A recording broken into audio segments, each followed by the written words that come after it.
آج الحمدللہ آپ 19واں پارہ سن رہے ہیں۔ اس پارے کے اندر اللہ رب العزت نے بہت سارے انبیاء کا تذکرہ کیا ہے اور ان انبیاء کی امتوں کا بھی ذکر کیا ہے اور ان کی طرف سے انبیاء کے ساتھ جو سلوک ہوا ہے اس کا بھی ذکر کیا ہے، اور انبیاء نے ان کے ساتھ کیا رویہ اختیار کیا اس کا بھی ذکر کیا ہے، اور ان کی امتوں کے جو گناہ ہیں ان کا بھی ذکر کیا ہے، اور ان کی امتوں پر جو عذاب نازل ہوئے ان کا بھی ذکر کیا ہے۔ یاد رکھیں جتنے بھی انبیاء ہیں اللہ پاک نے ان کا جو تذکرہ کیا ہے اس میں انبیاء کی عظمت شان جو اللہ نے بیان کی ہے وہ کوئی بھی بیان نہیں کر سکتا، اور انبیاء جتنے بھی ہیں سارے کے سارے اللہ کی مخلوق ہیں، اللہ سب کا خالق ہے۔ اللہ پاک نے آدم علیہ السلام کو بغیر باپ اور بغیر ماں کے بنا دیا، نہ آدم علیہ السلام کی والدہ ہے اور نہ ہی آدم علیہ السلام کا والد ہے، بغیر ماں باپ کے اس نبی کو اللہ تعالیٰ نے پیدا کیا ہے۔ عیسیٰ علیہ السلام کی والدہ ہے اور عیسیٰ علیہ السلام کا والد نہیں ہے، بغیر والد کے اللہ تعالیٰ نے عیسیٰ علیہ السلام کو پیدا کر دیا، اور اللہ رب العزت نے ایک کافر کے بیٹے کو نبی بنا دیا، باپ کافر ہے بیٹے کو اللہ نے نبی بنا دیا، اور پھر باپ نبی ہے اور بیٹا آگے کافر، اس کی موت کفر پر۔ یاد رکھیں یہ اللہ کے فیصلے ہیں، اور اللہ کا کوئی بھی فیصلہ حکمت سے خالی نہیں ہے، اور اللہ کا جو فیصلہ ہے وہ عدل اور انصاف پر مبنی ہے۔ محترم سامعین، انبیاء کا جو ذکر کیا ہے اللہ رب العزت نے آج کے اس پارے کے اندر، اللہ رب العزت نے کچھ نبیوں کے تذکرے میں یوں کہا اذ قال لهم اخوهم، جب ان کے لیے ان کے بھائی نے کہا۔ نوح علیہ السلام کے متعلق کہا اذ قال لهم اخوهم، اور اسی طرح قوم عاد کی طرف اذ قال لهم اخوهم ہود، ان کو بھی اخ کہہ دیا۔ اسی طرح صالح علیہ السلام کے حوالے سے بھی کہا اذ قال لهم اخوهم، اسی طرح لوط علیہ السلام کے حوالے سے بھی کہا اذ قال لهم اخوهم، اور اسی طرح شعیب علیہ السلام کا ایک جگہ ذکر کیا وَإِلَىٰ مَدْيَنَ أَخَاهُمْ شُعَيْبًا، وہاں بھی اخ کا لفظ بولا۔ اللہ رب العزت یوں بھی تو کہہ سکتے تھے نبیہم رسولہم، لیکن اللہ نے اخوہم کہا۔ اس کی وجہ کیا ہے؟ اس کی وجہ ان کے دل کے اندر پیار اور ہمدردی ڈالنے کے لیے، پیار اور ہمدردی ڈالنے کے لیے۔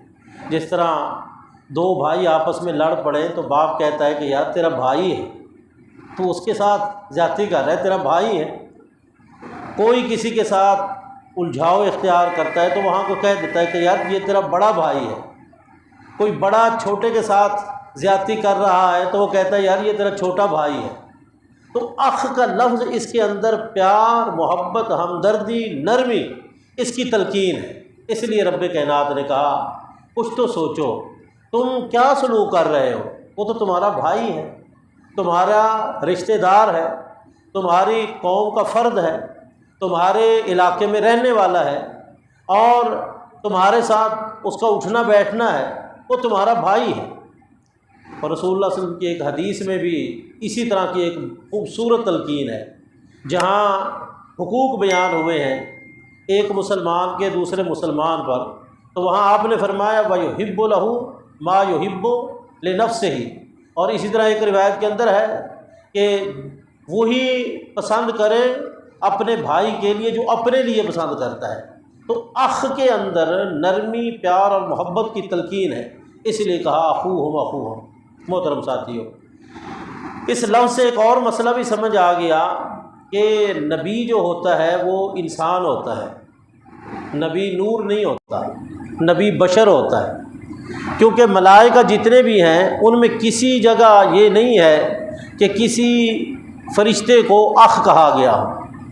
جبرائیل علیہ السلام میکائیل علیہ السلام، اسرافیل علیہ السلام اور باقی اللہ کے ملائکہ جن کی تعداد کوئی بھی نہیں جانتا، لیکن کسی فرشتے کو اخ نہیں کہا گیا، کیوں کہ ان کے اندر اخوت والا پہلو ہے ہی نہیں۔ محترم ساتھیو، کچھ لوگ کہہ دیتے ہیں کہ بعض لوگ نبی صلی اللہ علیہ وسلم کے بارے میں کہہ دیتے ہیں کہ یہ بڑے بھائی کی طرح ہیں، کسی جماعت کے متعلق کہہ دیتے ہیں کہ فلاں جماعت یہ کہتی ہے کہ نبی صلی اللہ علیہ وسلم بڑے بھائی کی طرح ہیں۔ یاد رکھیں، جو شخص بھی یہ کہتا ہے غلط کہتا ہے، اور کوئی شخص بھی یہ کہے کہ نبی صلی اللہ علیہ وسلم بڑے بھائی کی طرح ہیں، یہ در حقیقت رسول اللہ صلی اللہ علیہ وسلم کی توہین ہے۔ ایسے نہیں ہے، کوئی بھی نہیں کرتا۔ البتہ یہ ضرور ہے کہ اللہ پاک نے کہا ہے، آپ نے ابھی سنا ہے، انبیاء کو اللہ پاک نے کہا ہے اخوہم اخوہم اخوہم، بھائی کہا، لیکن رسول اللہ صلی اللہ علیہ وسلم نے صحیح مسلم کے اندر ہے ایک موقع پر یوں کہا ہے کہ میرا دل چاہتا ہے کہ میں اپنے بھائیوں کو دیکھوں۔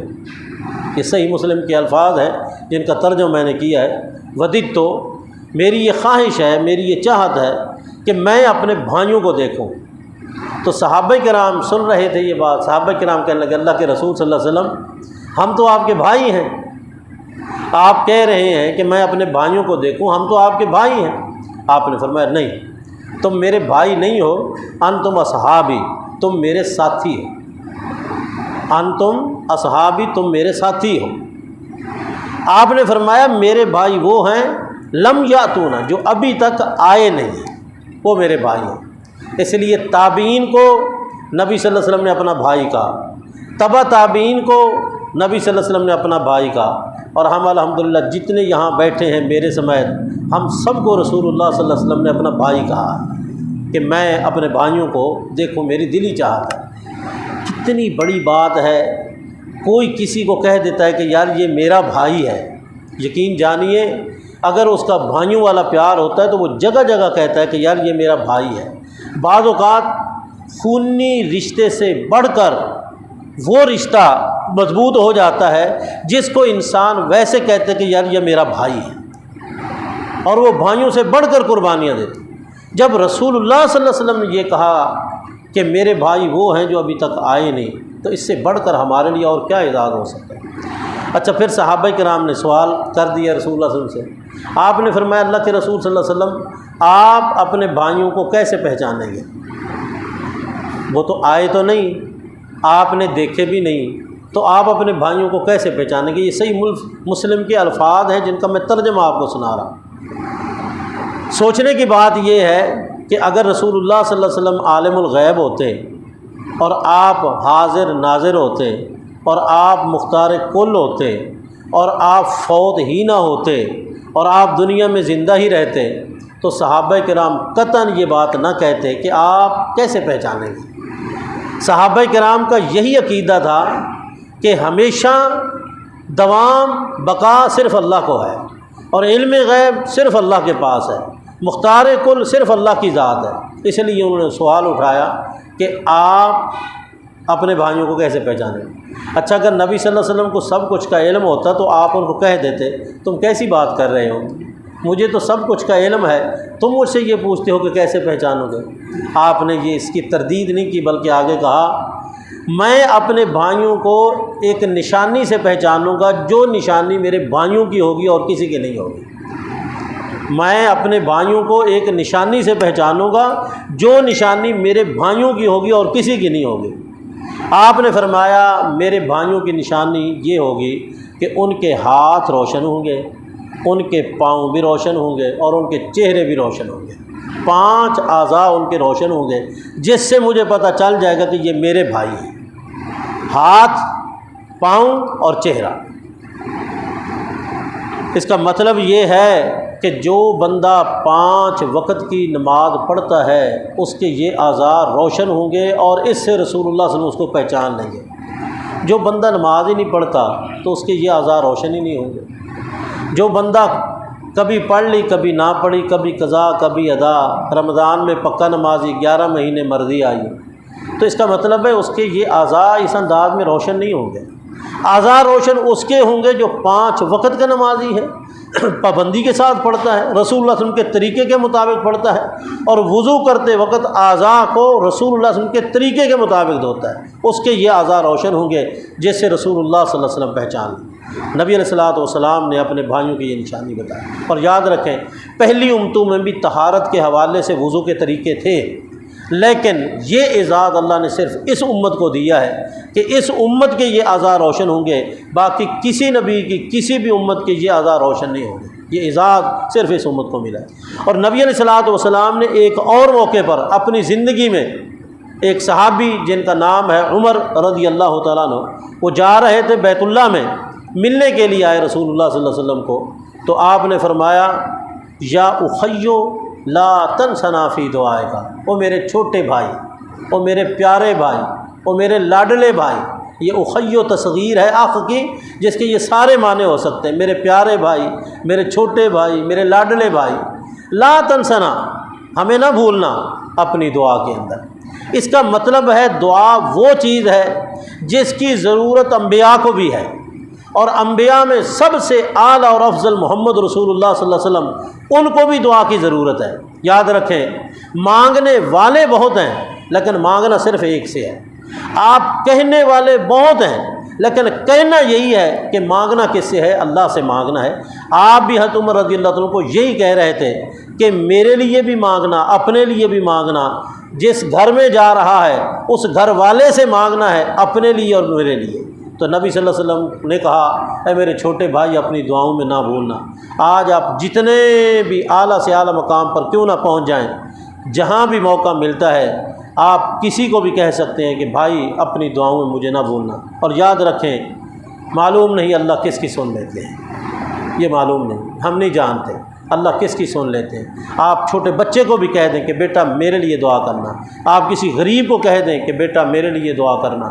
یاد رکھیں ہر وقت ہمارا کام یہی اللہ سے مانگنا۔ تو میں کہہ یہی رہا تھا کہ انبیاء کا ذکر، اس کے اندر بہت ساری ایسی باتیں ہیں جس سے ہمیں نصیحت حاصل کرنی چاہیے۔